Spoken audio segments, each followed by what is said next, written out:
Ngelele ngani zakwethu nginamukele kuyona-ke i-Jeffrey Soul TV News lapha fethu udaba lolu luthinta-ke inyanga eyaziwa kakhulu la eNingizimu Afrika. Siyayazi-ke le nyanga ngegama-ke elikaMzungu buye kuthiwe-ke uDr Khehlelezi. uKhehlelezi usolwa laphayana-ke ngokuthi-ke angathi-ke uye wazithathela-ke isinqumo sokuthi alale nomunye wabesifazane-ke ngaphandle kwemvume.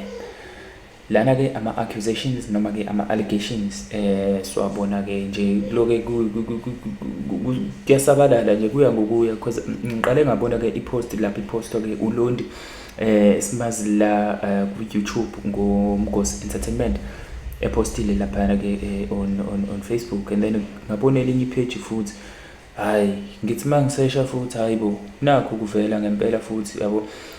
Singeke sathi-ke uma izinto zivela on social media kanje if ukuthi-ke noma uyisearch ziyavela lokho sekwenza ukuthi ngempela leyo nto ibe iqiniso. Kodwa-ke njengoba sisuke senza iy'ndaba kanje noma senza-ke amavidiyo kanje ingoba nathi sifisa ukuzwa ngempela imibono yabantu ukuthi-ke ngabe lokhu kuliqiniso elingakanani, ngabe abantu lokhu bakuthatha serious kangakanani.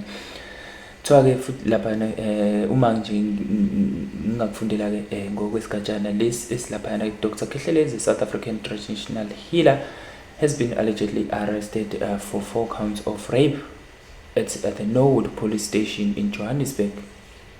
This is a serious accusation and it's important to follow the legal process to ensure justice is served. If you want to know more about this case, you can check out the latest updates lapha on news website. Basebengikhomba ku Facebook because I was using Copilot la bangikhomba ku Facebook direct straight to i-post kaLondi, and bani abanye abapostile ngayo lento le. Let's see ukuthi bani abanye abapostile ngayo lento le. Yeah, okwamanje ngisabona yena kuphela but bakhona nabanye abapostile ngayo lento. Bafethu bengifisa ukuzwa ukuvulweni mayelana nalolu daba la ku comment section ngezansi. Don't forget to subscribe and also like this video. Danko.